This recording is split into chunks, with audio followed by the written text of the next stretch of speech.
My name is Malcolm Chapman, and I partnered with Elevate Rapid City to moderate today's event.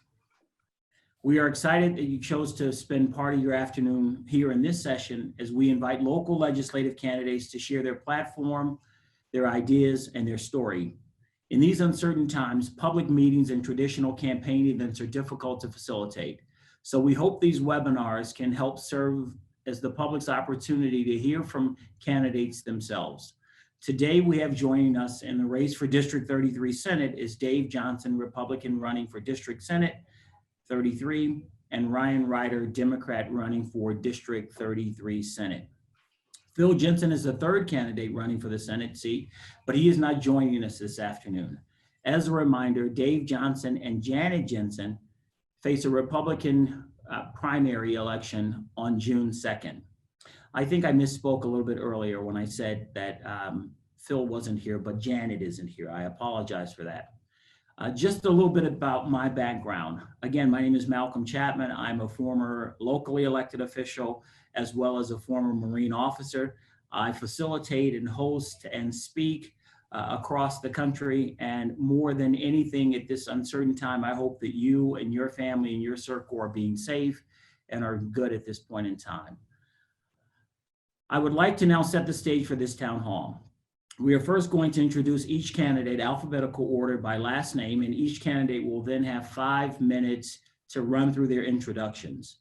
As the candidates run through their introductions, the audience is encouraged to submit questions through the question and answer feature found on your screen.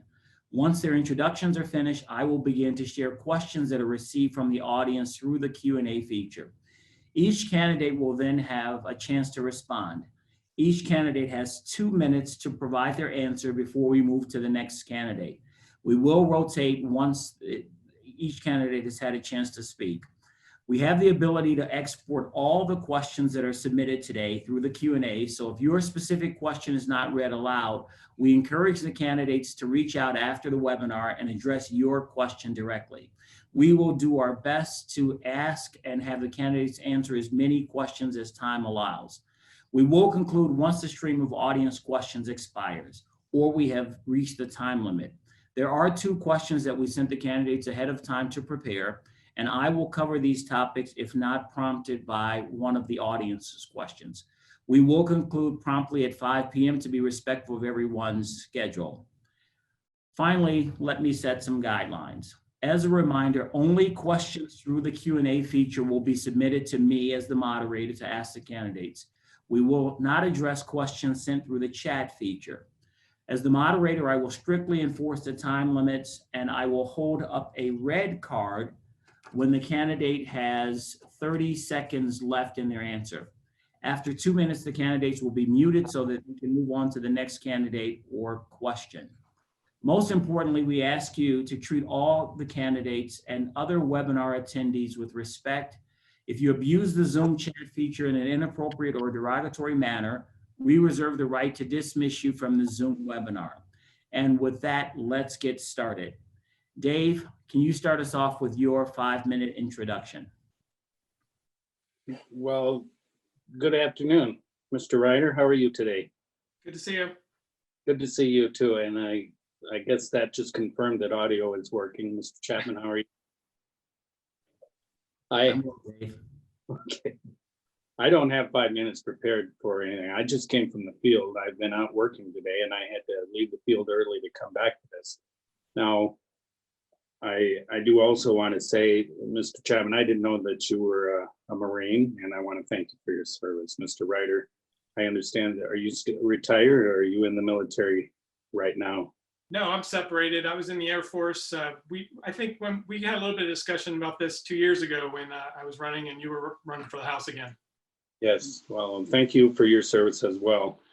Yes, so I am running for the Senate in District 33 because it is an open seat and I've served 4 years in the South Dakota House. I have found that it's rewarding to go to work in Pierre and get effective legislation done for the people and the citizens of District 33, and indeed for the entire state. The people in this state are remarkable people. And for the most part, the legislators in Pierre are are there for the right reason, and they're there to serve the people, and that's why I'm in the legislature. I just decided that it was time to move up to the open seat. So I've enlisted as a candidate for the South Dakota State Senate. I've been, I was in the Air Force myself. I've been serving the people of Rapid City since my father and I started my small business back in 1980. Took some time off to be in the Air Force, of course, and then graduated from the School of Mines. And when I graduated from the School of Mines, I left Rapid City, went to work as a software engineer out in Honeywell down in Phoenix and out in California. And due to an unfortunate accident with my father in the tree business, I came back in 1991, and I've been in the business ever since. I'm a small businessman. I'm a successful small businessman, and I've been giving and serving my community here in Rapid City since 1991 as a small businessman. I moved to Rapid City when I was 4 years old back in 1965.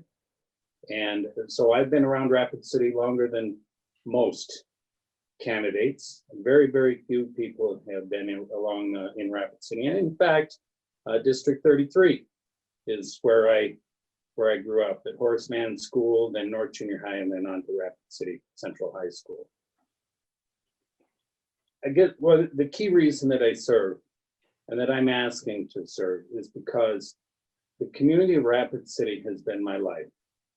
And the people of Rapid City have been loyal customers to me and my family and my family's business operations for 40 years. And for me, for 55 years now in this community.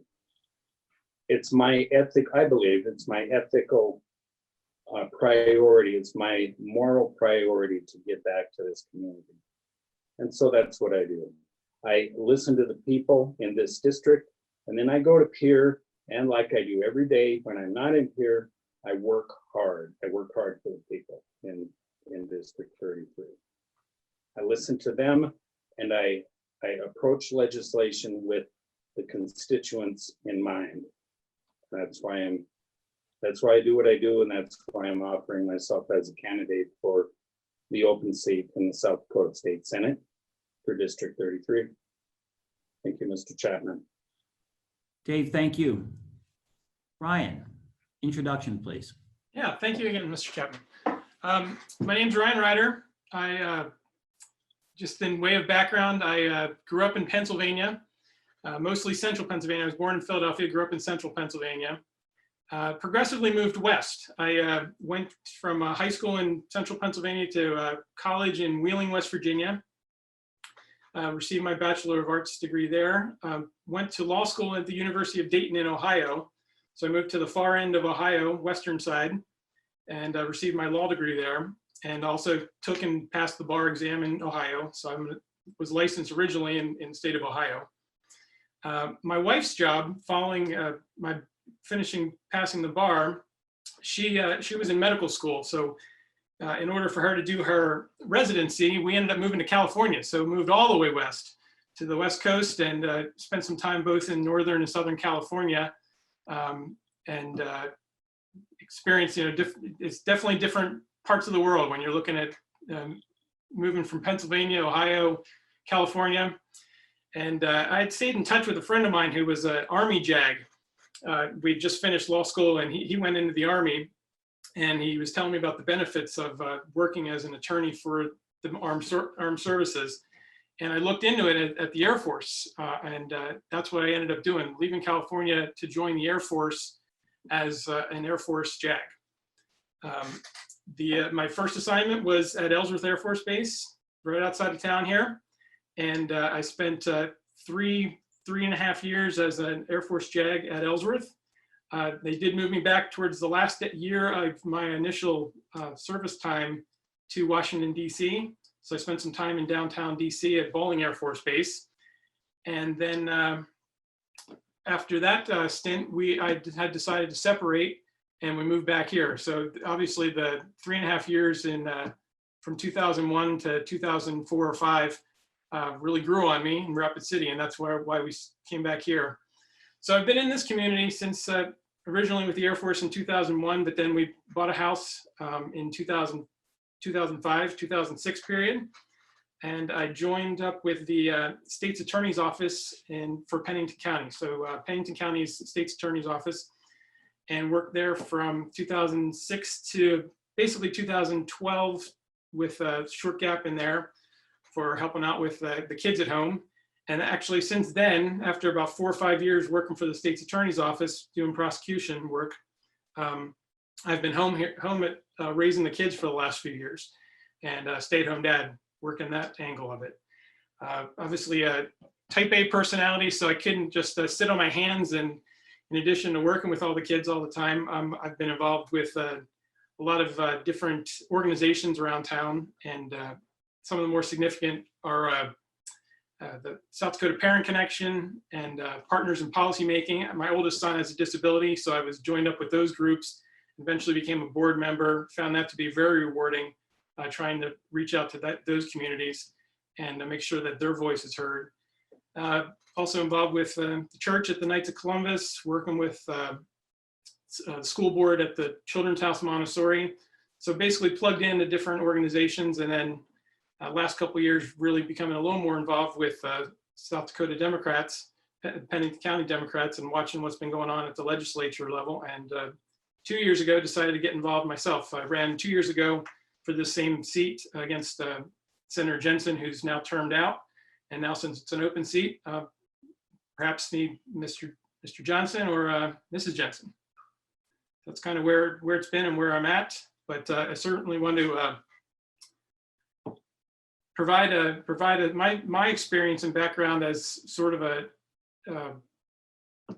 new voice for peer. What I've seen, and again, I don't know where I am with time here, but it seems that peer has kind of become an echo chamber. You've got a supermajority that's been there since 1996. So really the best you can get in terms of new ideas and new thoughts on issues is to have inter-party squabbling. So what I want to do is open the gates there for more voices, more interaction, and really that community voice that's been lacking the last 20 years, if you look at it. But that's where I'm coming from, and that's why I'm running for this seat. Thank you. I thank you both for your introductions. Thank you. We'll just launch into the questions, and Ryan, we'll start with you, and you'll have 2 minutes. And when you see the red card, you have 30 seconds remaining. The first question is, how do you think relationships between the state government and the state tribes can be improved? I did see that as one of the first questions that was coming up here. I can tell you one of the ways it's not really productive, I don't think, is the Twitter. Just this morning, I saw some tweets from the governor with regards to how we address conflicts and issues with regards to road blockage for some of the tribes in the state. I think what we haven't had is a real strong dialogue with those tribal organizations, and those that have come up have been more contentious than they've been productive. Again, unfortunately, it seems that part of that's a lack of representation, a lack of that voice that we are missing, and the few voices that we have there are kind of squashed or run over. So really, I think a greater voice from the tribal level, and I guess I've seen some additional meetings and ideas that have been coming out from the governor's office to interact with the tribes and what their concerns are.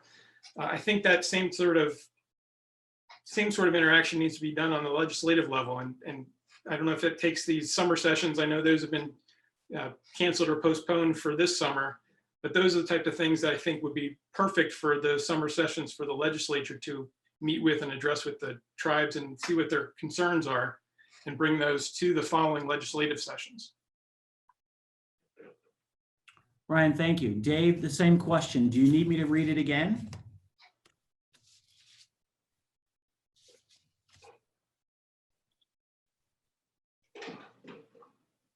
Yes, it'd be nice to have the question reread.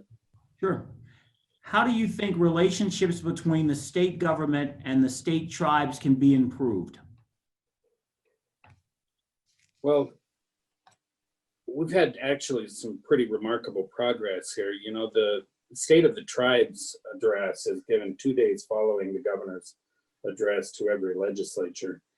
And each year that I've been out there, we've had a little bit more participation in the tribes. And I believe it was this year that we had all 9 tribes represented in speaking at the opening days of the legislature.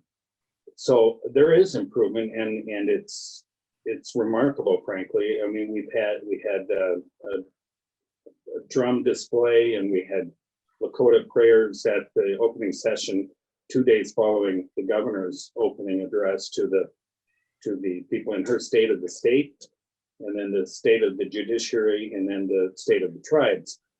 Another way that is very, very effective is by reaching across the aisle, or reaching even within the Republican Party itself on the House floor, and reaching with the representatives who are on the House floor, elected representatives that are of the Lakota Nation. Representative Bordeaux and I, Representative Perry Poirier and I have a very, very strong working relationship, and we have been able to come up with unified legislation together, where we're speaking on behalf and helping the tribes with actual legislation. Kevin Killer and Senator Heiner, I work closely with them. That's the way that we can reach out to the tribes and get them more involved in our government and our state level government. Dave, thank you. And the second question, we'll start with you, Dave. What do you see as the best process to stabilize the big 3 in the state budget and still support all other needs in the state? For those of you who don't know, the big 3 refers to teacher pay, Medicare and Medicaid services, and state employees. Well, first of all, I need to ask, because we were having trouble when I was trying to get online initially. The red card, Mr. Malcolm, what is So the I'll just refresh your memory. 30-second warning? Or When I put up the red card, you have 30 seconds remaining in your time. Right. Thank you. Well, in the last legislature and in the other 3 sessions that I've been involved in, we have been able to address pay raises for certain aspects of these 3 groups. Last session, which ended in March of this year, we were able to give, I believe it was 2% pay raise to state employees, to the community service providers, and to our public education teachers. We're looking at some pretty serious conditions that have changed since then, of course, with this COVID-19 that has occurred. South Dakota received what I believe it was 1.25 billion from a stimulus bill from the federal government, but there are strict spending guidelines with that money, and they're from the U.S. Treasury, and that's related just simply to COVID recovery. So the session, or the governor and leadership out in Capitol, out in Pierre, are considering a special session. And we will have to address this issue. How are we going to remain intact with those pay raises to the big 3? Nobody knows yet. No, this is unprecedented. And what is it? I was looking it up. Ongoing general fund revenues in South Dakota were $18 million lower than estimated for the month of April. Nobody knows yet how we're going to handle this, but we are going to have to address the issue of revenue shortfall, serious revenue shortfall, and how are we going to, as a community, we're all going to have to suffer through this, and we're going to have to figure out how to continue funding those big 3. The questions are all out there. They're unanswered at this point. We don't know yet how we'll handle it, but we know that it's going to have a major impact, this COVID-19. Dave, thank you. Ryan, same question, and I'll read it again since it's a long question. What do you see as the best process to stabilize the big 3 in the state budget and still support all the other needs in the state? For those who are unfamiliar, the big 3 refer to teacher pay, Medicare and Medicaid services, and state employees. Thank you. I guess the one part that wasn't addressed, just due to timing here, I think what we need to address is the Medicaid issue. We're one of 14 states that has not approved the expansion of Medicaid and the Affordable Care Act. And with, again, the concerns that have been going on, people are losing their jobs. People are in a position where they're losing their medical coverage as a result of losing their jobs. And now everyone statewide is facing this issue with regards to a lack of money.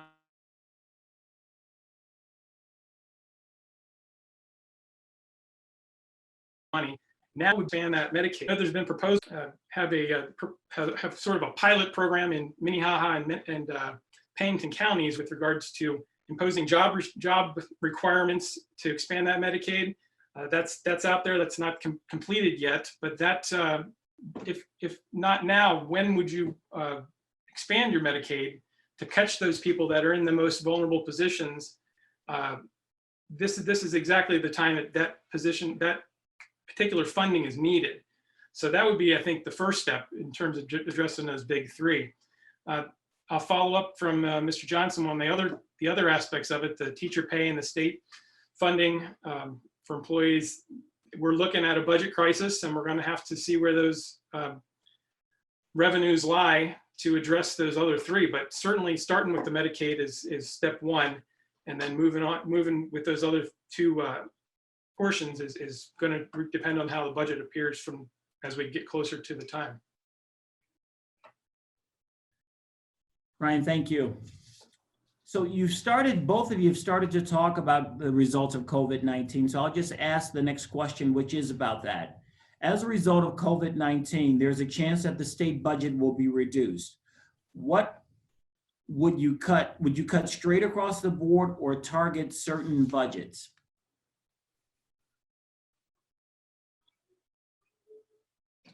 And Ryan, we'll start with you. Okay, wasn't sure if we're going back to that.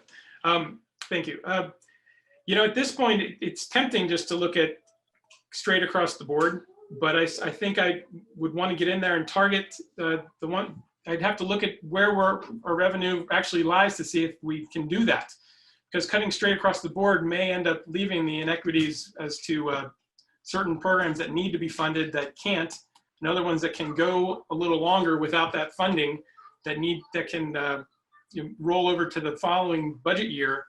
So I guess my thought process is, yes, I'd like to do a straight across if we were in that position, but I think it's more realistic to do a targeted, and that's going to take more time and it's going to ruffle more feathers, but that's, I think, the way we need to do it.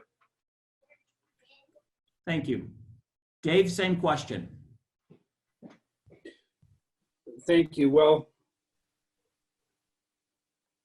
the question started with the idea that there may be some budget cuts coming. There's no question that there are some budget cuts coming, and the budget cuts are going to be substantial. There is no way around that. Now, there's never enough money, even when we have a banner year in tourism or in the logging industry or in ag in South Dakota. There's still not enough money to go around for all of the organizations, specifically community service providers and teachers. The state government, state workers haven't had a substantial raise in what I heard 6 or 7 years, I don't recall exactly, but we go through this every year with the budget process. The appropriators who are in peer, both the Senate and the House, spend substantial time. In fact, that's all they do, is handle budget requests for first responders and everything across the board. There are some very, very, very tough decisions that are going to have to be made on who and what an organization or what services are going to get the revenue that the state has, such that it is. Absolutely, positively not possible, in my opinion, to do a straight across the board cut. It's going to have to be addressed. Each individual organization, each association, each service industry is going to have to be addressed separately, and we'll have to address the budget needs with the requests. I just don't see, I think it's been decades since we've had a budget cut that is exactly the same across the board. It's not realistic. It's not how business is done. And I don't see it happening in the state. We will be addressing each and every issue as it comes up according to the budget needs and according to the revenues that we have available. Thank you, Dave. Our next question, and we'll start with you, Dave, is we talked a little bit about budget cuts. So what would you prioritize in those state budget so that South Dakota can rebuild and recover from the COVID-19 crisis? So this question is, what would you prioritize in the state budget? And we'll start with you, Dave. Okay. Well, the big three are always going to be the big three. Public education to me is huge. You know, I am, like I said, from Horace Mann Grade School, North Junior High, Rapid City Central High School, School of Mines, and then the USD. South Dakota's public education system is critical to our community, to our quality of life, and to our lifestyle. Public education, teachers, it's critical. It's always the big three. To me, it's public education, the community service providers, and the state workers. We need all three. It's just impossible to prioritize. That's why they're called the big three. Small businesses is what drives our community. It's what drives South Dakota. Ag producers, tourism is huge in District 33.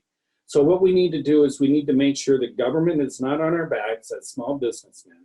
We need to be able to go to work, because the harder you work, the luckier you get. That's what I've always been told. Every day, we go out there and we work, and we just grit our teeth when we have to pay so many taxes. If we can release the reins against small businesses, we'll generate more revenue, we'll generate more tax revenue, and we'll be able to afford some of these huge budget shortfalls that I mean, it's a drop in the bucket, but it's the place to begin. Bring back our government, reduce the amount of government restrictions and obligations on our small business, and then provide services and provide money and budgets for our big three. There's just no other way to put it. Dave, thank you. Ryan, same question. Do you need me to read it again? Sure. What would you prioritize in the state budget so that South Dakota can rebuild and recover after the COVID-19 crisis? Thank you. Yeah, and I don't think we have any dispute with Mr. Johnson with regards to the priority that those big three are going to be a priority for when we're looking at what budget we have. I guess my dispute there is with regards to whether or not the government reins are against ag or against small business, because again, this has been a system run for the past 25 years with the Republicans at the reins, and it hasn't been productive in a way that if there's complaint with regards to how it is, that's not the fault of new ideas or new generation of income or thoughts in the matter. Obviously, if we can look at what we have with regards to revenue and prioritize budgeting the expenditures for the big three, then if we're looking at some sort of stimulus, some sort of program to try to get revenue restarted in South Dakota, then you're looking at how do we best use those small business loans, to jumpstart tourism, to jumpstart the businesses that have been failing or struggling, to make sure that we don't have anybody going under. I guess my concern is that, or my only dispute is that I don't think it's a problem of government restrictions that have been holding back small government, but I do think there's going to be a need for jumpstart in different areas to make sure that our tourism and agriculture stays strong and continues to be productive. Ryan, thank you. We'll start with you with this question.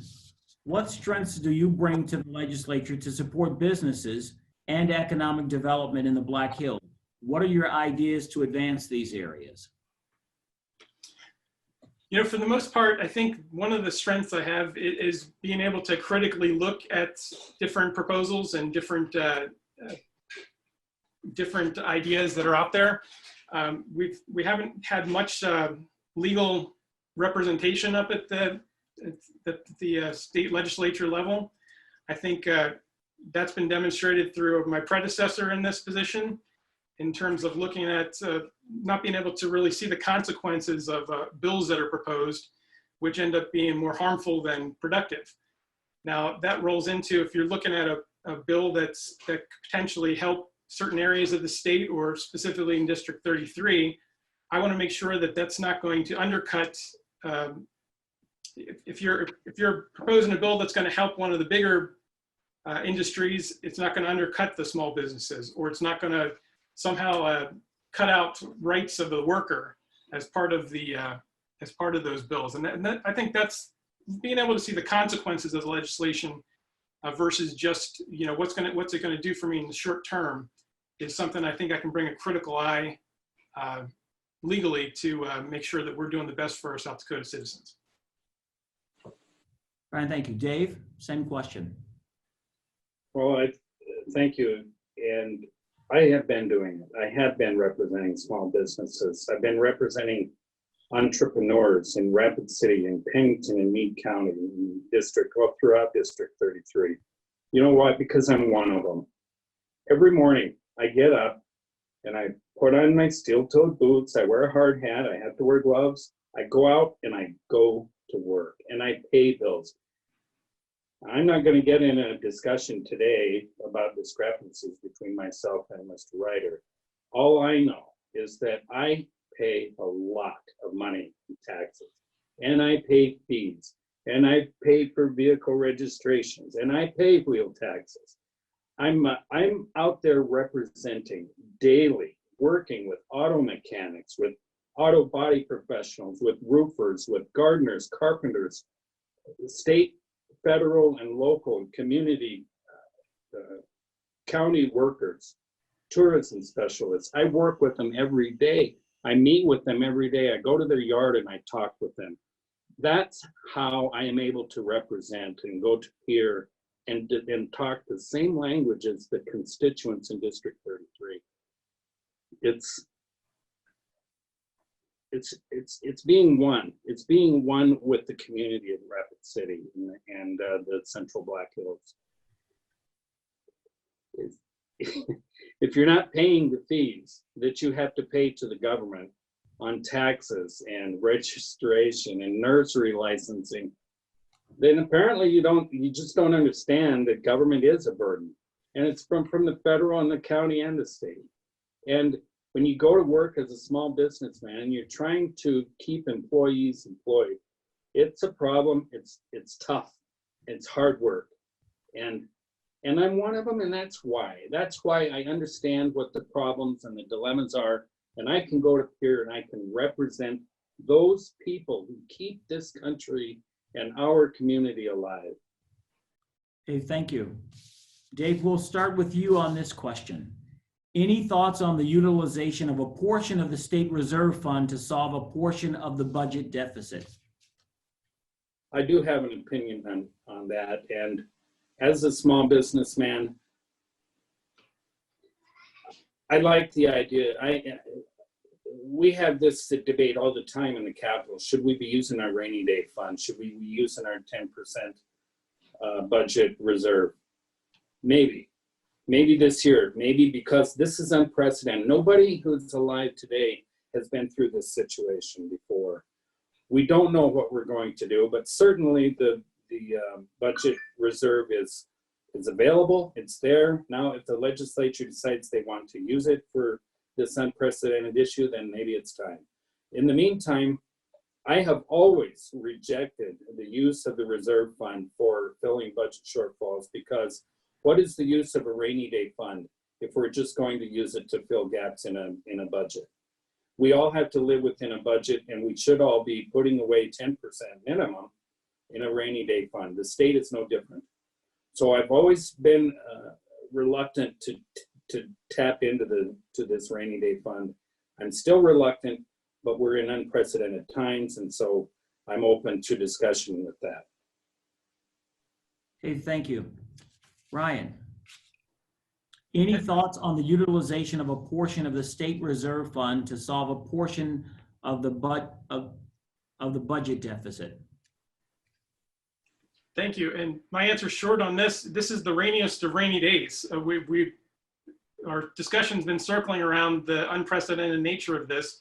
So I would, unless we see a major boom that lets us not have to use that rainy day fund, I think I would be much in favor of looking at how we can use that to make sure we get through the next few weeks, months, years as we go into the next legislative session, and make sure we are able to progress the state, not wallow and watch a pile of money sit over in the corner that's not being used to help us advance. And Ryan, we'll start with you with this question. How would you represent minority populations in our community, LGBTQ, Native Americans, etc.? Well, we're both stepping into both myself and Mr. Johnson are stepping into a seat potentially that has not been represented previously in those particular areas. Some of the legislature that's been proposed over the past 10 years by Senator Jensen didn't come close to representing, in fact, worked to exclude those particular groups and minorities. So I think that goes again towards my platform underlying theme here of trying to get a greater voice in peer, not having the echo chamber, but also bringing those ideas and trying to get us away from the pattern of proposing legislature that's discriminatory, if not on its face, then in practice, and to make sure that we're open to all types of questions and issues that are out there that are not that haven't been addressed in the past 10 years. So I think that yes, I'm very much in favor of trying to make sure that those communities have a voice. Ryan, thank you. Dave, the same question. Would you like for me to read it again? Absolutely. Thank you. How would you represent minority populations in our community, LGBTQ, Native Americans, etc.? Well, I believe that, thank you for the question. I believe that I've done a very, very good job in representing the communities, the minority communities. They're constituents. If they live in District 33, they are my constituents. For the last 4 years, I agree that the LGBT community, I believe from the bottom of my heart that they need to be treated like anyone else in my district, in District 33. They need to be treated with Christian respect. They do not deserve any kind of bullying. They don't need to be set aside by anybody or anyone. We should all be treating each other as we wish to be treated. That is with respect, with dignity, and with Christian love. I do not go by the type of like the LGBT community. It's not the way I live. But these are my constituents. I respect them. They're voters, they're taxpayers, and they're citizens of South Dakota. And they deserve representation as anybody does. And I have nothing but respect for those who stand up and speak out for their rights. And I empower them. And I think that it's the right place to be as a legislator in the state of South Dakota to represent one and all of your constituents, all 23 to 24,000 of them, regardless of minority status or special citizen status or anything else. Thank you both. I just feel so strongly that we just need to stop the name, to set aside and treat each other with the respect that each citizen in the United States and in South Dakota is due. Thank you both. So it's our time together has come to a close, but this is a final opportunity for 1 minute closing comment from each of you. So you'll have 1 minute now. So I'll put up the sign at 30 seconds again. And Dave, we'll start with you.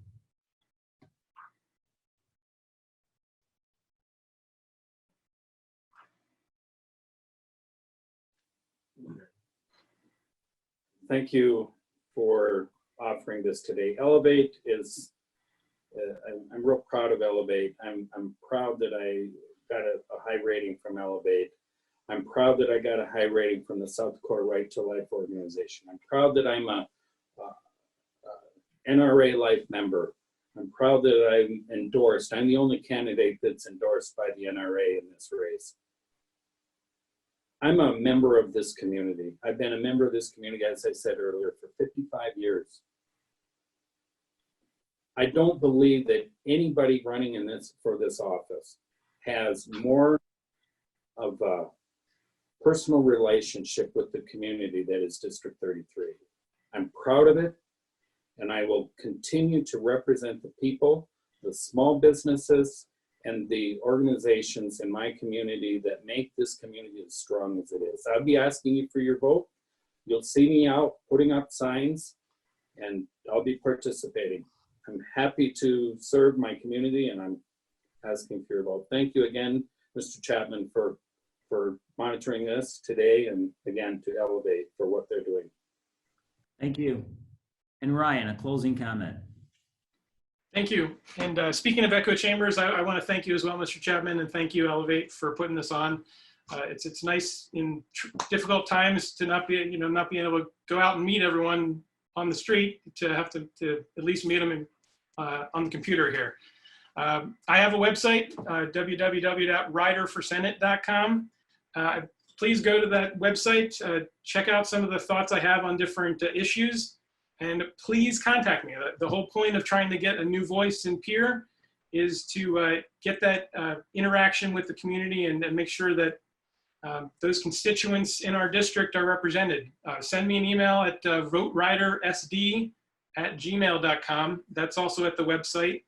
And again, I'm trying to bring a new voice to Pierre. I'm trying to change it from an echo chamber and 25 plus years of the same type of politics into something new that can advance and help our state, especially in these difficult times.